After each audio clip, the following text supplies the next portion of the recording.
Welcome back to another episode of Coach's Car Chronicles. My name is Charles Inferna. I'm the throwing coach at Nazareth College. We're a small private Division III institution located in Rochester, New York. And what I want to touch base on in this episode or this video is I had an athlete, former athlete of mine, message me recently and asked a question in regards to one of the prior videos I posted in regards to my throwing coach at Fredonia, who was not a thrower, but was a world-class triple jumper, long and triple jump, and how he was able to coach me to I don't know if I want to say greater heights, better performances than the previous 3 years I had at Fredonia. So when I was at Fredonia, our throwing coach, my freshman through junior year, was, up until that point, probably the most decorated athlete, arguably the most decorated athlete to come out of Fredonia State history. He was a four-time All-American, two-time All-American in the weight throw. He was the 1994 D3 Indoor National Champion, and he was a two-time All-American in the hammer, 94 and 1995. So the 94 Indoor National Champion, and then he finished second his senior year, and then two-time All-American in the hammer. And he was my coach, and for the first 3 years I was at Fredonia, I did okay. Like, I never won any conference championships or anything like that. I scored. I was, I guess, a role player. But I don't think anybody really had high hopes or high expectations for me. So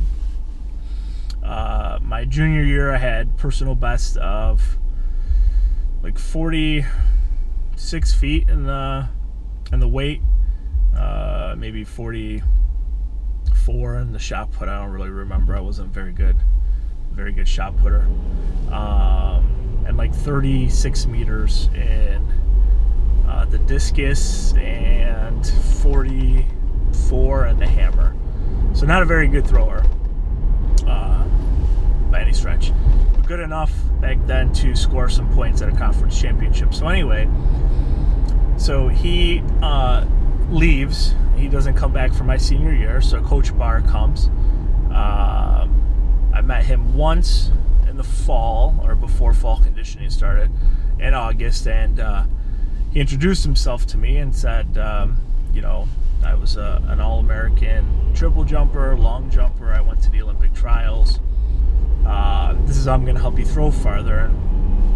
And I didn't really buy into it at the time, as how is somebody who didn't coach the events going to coach me? How would that work? But the more I met with Coach Barr in the weight room, and we were talking about goals and big picture stuff, I started to come around to the fact that, wow, he really knows what he's talking about.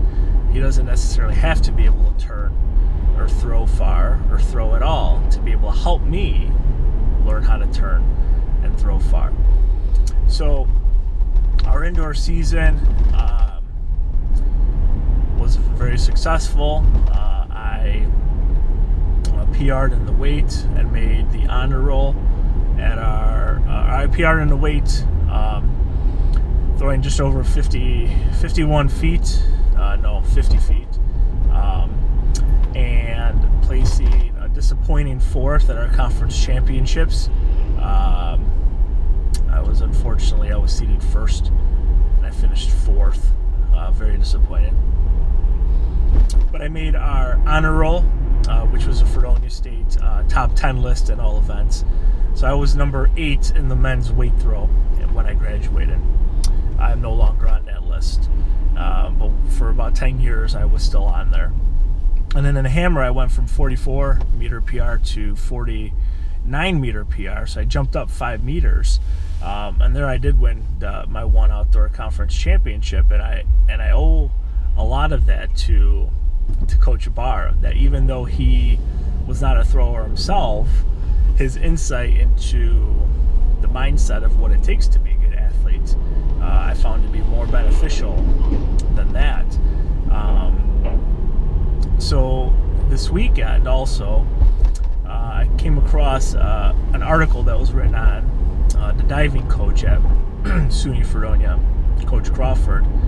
The article was titled "The Greatest Coach in Fredonia History," something along those lines. And Coach Crawford coached the 2009, I think maybe 1 meter and 3 meter diving champion from SUNY Fredonia, Kelly Sponholz. But the interesting thing about Coach Crawford is that he was never a diver.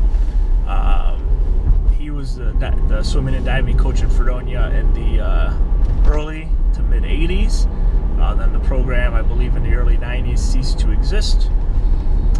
And then my sophomore year, 2001, 2002, I believe the program started again. So there was about 15 years that SUNY Fredonia didn't have a swimming and diving team. So when the program commenced again, Coach Crawford was not the head coach, but he was just a diving coach. And in that time, since the program started again, he's coached numerous All-Americans. But like I said, he was never a diver himself. And some of the athletes that I stay in contact with from that era, from that time, never really thought anything about it that much. That, hey, my coach was never a diver, but he's doing a good job coaching me. I'm an All-American, I'm a national champion, what have you. So I wonder if with athletes, if that comes into consideration at all when they're looking to select a college to compete at. Do athletes say, hey, my coach has this type of street cred, with what I call it, with some other coaches in the area. My coach was good, so I'm going to go there because my coach was good. Or is it more of the program? I don't claim to be very good coach for, let's say, sprinters, but if I happen to coach an All-American sprinter by chance one year, does that mean I'm going to get other athletes that come to my college because I coached an All-American? But then if they find out that I was not a sprinter myself, would that deter them? So those are conversations I have with a lot of my peers. Quite frankly, we never have ever come to a consensus on what it is besides the environment that the recruit is engrossed in when they do visit campus. That might make more of a difference than anything else, or what their major is going to be. Nazareth is known for their physical therapy, occupational therapy, and speech pathology program. So if an athlete wants to be a physical therapy major in Western New York, there's only a couple colleges that they would be able to become students at. There aren't that many programs. But if an athlete wants to become an elementary school teacher, well, almost every college in Western New York has a certification program.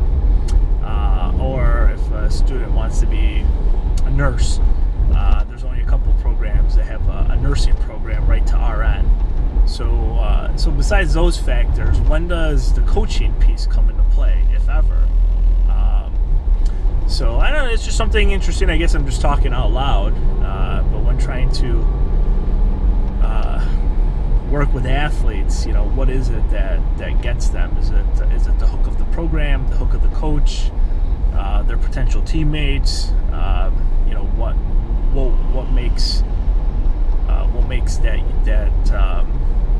application process to that particular college or university more enticing? But that's all for now. I'm actually arriving at the U of R for my class. So thanks for watching and have a great day.